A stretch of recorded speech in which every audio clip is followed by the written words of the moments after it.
नमस्कार.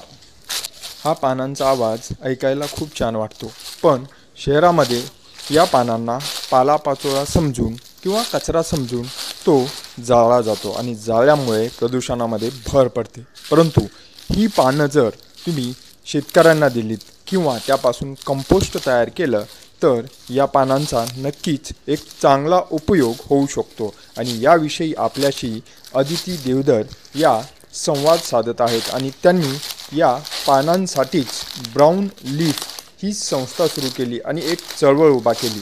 त्याविषयी आपण त्यांच्याकडून ऐकूया की या पानांचे करायचे का. नमस्ते मॅडम. नमस्ते. तर तुमच्या पानांविषयीचं जे चळवळ आहे त्याविषयी सांगा ना. आता आपल्याला माहिती आहे साधारण ऑक्टोबरच्या मध्यापासून पानगळ सुरू होते आणि हे असे पानांचे ढीग साचत जातात हळूहळू आणि मग त्या पानांचे एवढ्या करायचं तरी काय हा प्रश्न असतो. आणि मग बऱ्याच वेळा काय होतं की ती एवढा मोठा ढीग असतो तो जाळला की मात्र मुठभर राख राहते, त्यामुळे मग जाळून टाकणं हा सोपा पर्याय वाटतो. पण आपल्या सगळ्यांना माहिती आहे की जाळलं की प्रदूषण होतं, धूर सगळीकडे पसरतो, धुराचा आजूबाजूच्या लोकांना त्रास होतो. शिवाय पानं ही जैविक असल्याने ती जाळली की कार्बन डायऑक्साईड तयार होतो. आपल्याला माहिती आहे कार्बन डायऑक्साईड हा हरितगृह वायू म्हणजे ग्रीनहाऊस गॅस आहे. त्याच्यामुळे जागतिक तापमान वाढीला हातभार लागतो. शिवाय ती पानं कधी कधी धुमसत राहतात, विशेषतः खालच्या थरामधली, त्यांना पुरेसं हवा मिळत नाही आणि मग कार्बन मोनॉक्साईड तयार होतो.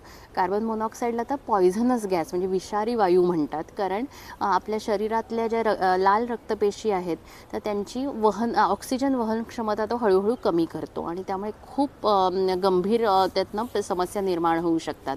त्यामुळे कार्बन मोनॉक्साईड हा आपल्यासाठी तर घातक आहेच, शिवाय त्याचं जागतिक तापमान वाढीतलं जे योगदान आहे ते कार्बन डायऑक्साईडपेक्षा कितीतरी पट जास्ती आहे. तर त्यामुळे पर्यावरणाच्या दृष्टीनेही तो फारसा चांगला वायू नाही आहे. आणि त्यामुळे पानं जाळून टाकणं, शिवाय काय होतं की सगळीकडे अशा काळामध्ये पानगळीच्या काळात भरपूर वाळलेली पानं असतात, त्यामुळे एकदा एके ठिकाणी जाळायला सुरुवात केली की ती आग पसरत जाऊ शकते. मग आपलं त्याच्यावर नियंत्रण राहत नाही, त्यामुळे तो फायर हॅझार्ड ज्याला म्हणतो तसाही आहे.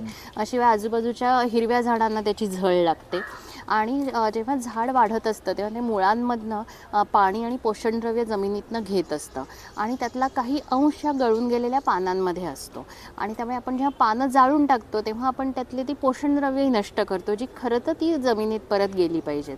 तर त्यामुळे अशा दृष्टीने जाळून टाकणं हा कुठला चांगला पर्याय नाही आहे. आता काय असतं की लोकांनाही ते जाळून टाकायला फार आवडत नाही, पण करायचं काय हे माहिती नसतं. मग साधारण 2016मध्ये फेब्रुवारीमध्येच मला अशीच एक कल्पना सुचली की काही लोकांशी मी बोलत होते तेव्हा लक्षात आलं की बागकाम करणारे आणि विशेषतः गच्चीवर बाग करणारे त्या लोकांना ही पानं नेहमी हवी असतात. कारण गच्चीवर तुम्हाला माहिती आहे एवढ्यावर माती घेऊन जाणं शक्य नसतं, ती माती कुठून आणायची हाही प्रश्न असतो. मग अशावेळी ही वाळलेल्या पानांचं कॉम्पोस्ट किंवा खत करून ते मातीच्या बरोबरीने किंवा मातीच्या ऐवजीसुद्धा अनेक लोक वापरतात आणि मग ही लोक कायम वाळलेल्या पानांच्या शोधात असतात. मग आता असा प्रश्न आहे की पानगळीच्या काळामध्ये एवढी पानं सगळीकडे पसरलेली असतात, मग समस्या काय आहे या लोकांना. तर असं आहे की आपल्याकडे वाळलेली पानं ही कचरा समजली जात असल्याने कुठेही वाळलेल्या पानांचा ढीग दिसला की लोक त्यात कचरा टाकतात, मग थुंकतात त्याच्यात. आणि कचरा म्हणजे काय, डायपर पासून काहीही त्याच्यात मिळू शकतं. अगदी प्लास्टिक तर भरपूर असतं आणि मग त्यामुळे कुठेही ज्या लोकांना ही पानं हवी आहेत त्यांना ती पानं घेऊन येणं, कचरा विरहित पानं मिळणं हे फार अवघड असतं. शिवाय रस्त्याच्या कडेची पानं उचलून घेणं सगळ्यांनाच ते कम्फर्टेबल आहे असं नाही. अनेक लोक करतात सुद्धा, कारण त्यांची ती बागकामाची आवड एवढी असते की त्यासाठी ते करतात, पण तोही फारसाच छान हे सोयीचा पर्याय नाही आहे. मग मला असं लक्षात आलं की म्हणजे हे बागकाम करणारे लोक आहेत जे पानांच्या शोधात आहेत आणि अनेक लोक आहेत ज्यांच्याकडे पानं आहेत आणि त्याचं काय करायचं त्यांना प्रश्न आहे.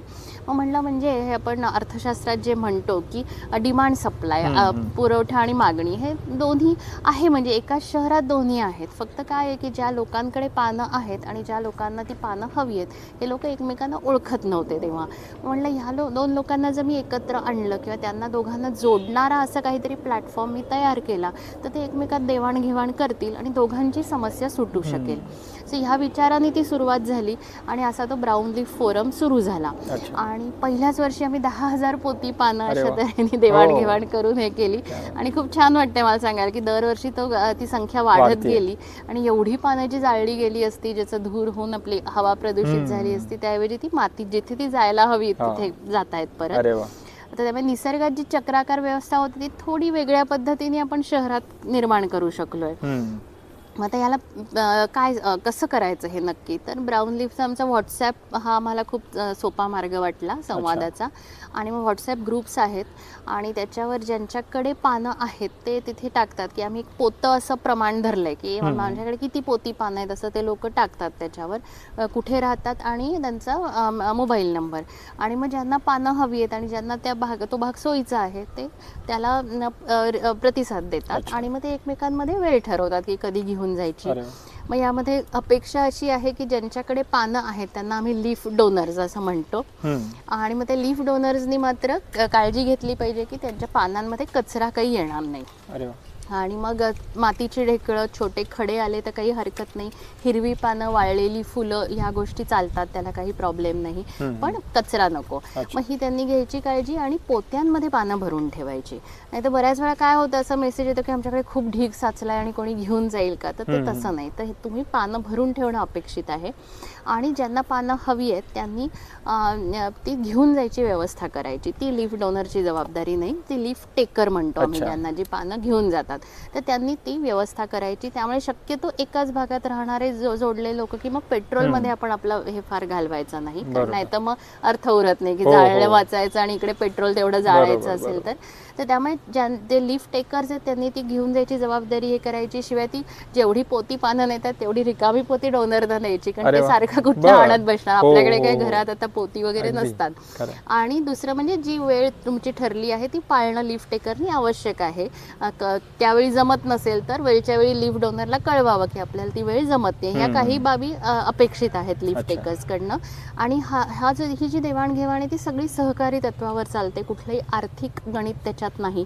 एकाकडे जास्ती आहे आणि दुसऱ्याला गरज आहे, या तत्वाने ते एकत्र येतात लोक. आणि मग आता यात आणखी एक पण असं आव्हान असं आहे की अजूनही लीफ डोनर्स हे लीफ टेकरपेक्षा संख्येने जास्ती आहेत. आणि मग त्यामुळे काय होतं की लीफ डोनर्स खूप मनापासून मी आता एक फॉर्म तयार केला आहे, त्याची ही लिंक ह्याच्यात देणारच आहे की ज्यांच्याकडे पानं आहेत, म्हणजे किती पानं उपलब्ध आहेत अशी आवारातली, हे कळावं म्हणून एक फॉर्म केला आहे. पण मग असं होतं की जे फॉर्म भरतात लोक, ते कष्ट घेतात आणि तेही मला त्यांचं कळते तळमळ की त्यांना ती जाळून टाकायची नसतात पानं, ती मातीत जावी अशी इच्छा असते. पण सगळ्या लीफ डोनर्सना टेकर मिळतीलच असं नाही, कारण ते त्या भागामध्ये त्यावेळी किती त्याची गरज आहे याच्यावर ते होईल की प्रत्येक लीफ डोनरला टेकर मिळेल की नाही. त्यामुळे अजूनही आम्ही त्या समस्येवर उपाय कसा शोधायचा ह्याच्यात आहोतच, त्याच्याबद्दल चर्चा सुरू आहे. एक असं आहे की आपल्याकडे आता ऑर्गॅनिक फार्मर्स हे खूप येतात, म्हणजे आपल्या सेंद्रिय पद्धतीने शेती करणारे, आणि पुण्याच्या आजूबाजूला जवळपास त्यांची शेती असते आणि मग आठवड्यातनं एकदा साधारण ते त्यांचा माल घेऊन पुण्यामध्ये येतात. मग तोही आमची एक शक्यता चालली आहे की ते येतात तेव्हा शेतीचा माल असतो, जाताना त्यांचं वाहन जर रिकामं जात असेल तर ते पानं घेऊन जातील का, कारण शेतीला खूप चांगला त्याचा हे होईल. शिवाय त्याच्यात कचरा नाही अशी काळजी घेतलेली पानं असतील तर त्यांना ती थेट छान वापरता येतील. तर हा एक प्रयत्न चालू आहे. हे व्हिडिओ बघणाऱ्यांना सुद्धा जर माहीत असेल कोणाला असा शेतकरी तर नक्की आमच्याशी संपर्क साधा. दुसरं एक असं आहे की पीएमसीचं सुद्धा काही ठिकाणी पीएमसीचे ट्रक हे गोळा करतात पानं, पण ती डंप यार्डलाच जातात. काही प्रमाणात त्याचं श्रेडिंग केलं जातं पण बाकीची डंप यार्डला जातात. तर तोही माझा मागे आम्ही थोडा प्रयत्न करून पाहिला होता पण ते समोर झालं नव्हतं. पण तोही एक पर्याय आपल्याकडे आहे की मग ते डंप यार्डला जाण्याचं जेवढं अंतर आहे तेवढ्याच अंतरात एखाद्या सेंद्रिय पद्धतीने शेती करणाऱ्या शेतकऱ्याचं शेत असेल तर त्या डंप यार्डला न जाता त्यांनी तिथे तो ट्रक पाठवावा, कारण ते इन्फ्रास्ट्रक्चर ज्याला म्हणतो जे आपल्या ह्याच्याकडे आहे पीएमसीकडे. तर तोही एक प्रयत्न आहे पीएमसीशी परत ह्याच्याशी याबद्दल संवाद आम्हाला सुरू करायचा आहे. तर असे आम्ही वेगवेगळे बघतोय. काही ठिकाणी टेकडीवर जे काम करतात, आता टेकडीवर जे वृक्ष लागवड आणि हे करतात तर त्या लोकांनाही हे असतो की तिथे मल्चिंग केलं, म्हणजे वाळलेली पानांचा थर पसरवला झाडाच्या भोवती की मग सूर्यप्रकाश थेट पोचू शकत नाही, मग जमिनीत ओलावा जास्ती राहतो आणि मग ते जे रोप लावलेलं आहे ते जगण्याचे त्याचे हे वाढतात जास्ती. आणि त्यामुळे मग मल्चिंगसाठी या लोकांना कायम वाळलेली पानं हवी असतात, म्हणजे आणि ते खूप मोठ्या प्रमाणात ती पानं सामावून घेऊ शकतात गच्चीवरच्या बागेपेक्षा. तर त्यामुळे तोही एक प्रयत्न आहे की जास्त ऑलरेडी बरेच लोक लोक तसे आहेत जोडलेले, पण त्या लोकांपर्यंत जास्तीत जास्त पोचून तिथे पानं आपल्याला पाठवता येतील का, अच्छा. तर असाही प्रयत्न आहे. आणि आणखी खूप महत्त्वाचं म्हणजे आपल्या ब्राऊन लीफमध्ये मल्च, कॉम्पोस्ट, डोनेट अशी त्रिसूत्री आहे. त्यातलं मल्चिंग म्हणजे काय, तर जे आपण बघतो की जे निसर्गामध्ये होतं की झाडाची पानं पडतात, त्याचा थर आजूबाजूला पसरतो आणि मग त्यामुळे सूर्यप्रकाश थेट हे पोचू शकत नाही जमिनीवर. त्यामुळे आपण जंगलात नेहमी बघतो की तिथली अशी माती नेहमी पानाने आच्छादलेली असते आणि ती माती अशी भुसभुशीत असते आणि छान असते हे. आणि तेच रस्त्याकडेची माती जी सतत उन्हाला एक्सपोज असते ती अशी कडक झालेली असते आणि तिच्याकडे बघूनही आपल्याला कळतं की तिच्यात जीव काही उरलेला नाहीये. तर त्यामुळे ही जी निसर्गाची व्यवस्था आहे की ती पानं अशी पसरलेली राहतात आणि मग पावसाळा जेव्हा येतो तेव्हा ती पानं कुजतात, त्यातली पोषण द्रव्य ते जमिनीला परत मिळतात. तर ही ती चक्राकार व्यवस्था आहे. मग आपण शहरामध्ये मल्चिंग सुद्धा करू शकतो. म्हणजे तुमच्याकडे जर बाग असेल तर बागेमध्ये सगळी पानं ती झाडून न टाकता काही पानं अशी बागेतले जे वाफे असतील, गच्चीवरच्या बागेतले असतील किंवा आपल्या बाल्कनीतल्या कुंड्या जरी असतील तरी माती कायम कशाने तरी आच्छादलेली पाहिजे, हा तो नियम आहे. मग निसर्गतः येणारे गवत वगैरे आहे किंवा मग आपण हे ब्राऊन मल्च करू शकतो. तर त्यामुळे तुमच्याकडच्या बागेमध्ये पानं अशी पसरवून त्याचा अगदी पातळ थर असा मातीवर राहील असं पाहिलं तर तुमच्या लक्षात येईल की ज्यांची वाढ चांगली होते झाडांची, कारण ओलावा जास्तीत जास्त टिकतो मुळांसाठी आणि पाणी कमी घालायला लागतं, म्हणजे पाण्याची बचत होते. तर त्यामुळे मल्चिंग करूनही आपण खूप पानं आपली आवारातली वापरू शकतो. दुसरं कॉम्पोस्टिंग आहे की जे पावसाळा करतो ते तसंच्या तसं आपल्याला शक्य नाही, कारण पावसाळ्यापर्यंत थांबायला आपल्याकडे एवढी जागा नाही आहे आणि आपल्याला थोडीशी घाई आहे की ते लवकर झालं पाहिजे कॉम्पोस्ट. मग ह्यासाठी एक आपल्याच आवारातला एक भाग असा निवडायचा की जिथे तुम्हाला गैरसोय बाकीच्यांना होणार नाही आणि तिथे आपण हे कॉम्पोस्टिंग करू शकतो. ते कसं करायचं वगैरे त्याचेही आमच्या ह्याच्यावर व्हिडिओज आणि गाईड आहे. पण त्यामुळे मी असं हे करीन, ज्यांच्याकडे पानं आहेत त्यांनी मल्चिंग आणि कॉम्पोस्टिंग करून बघा.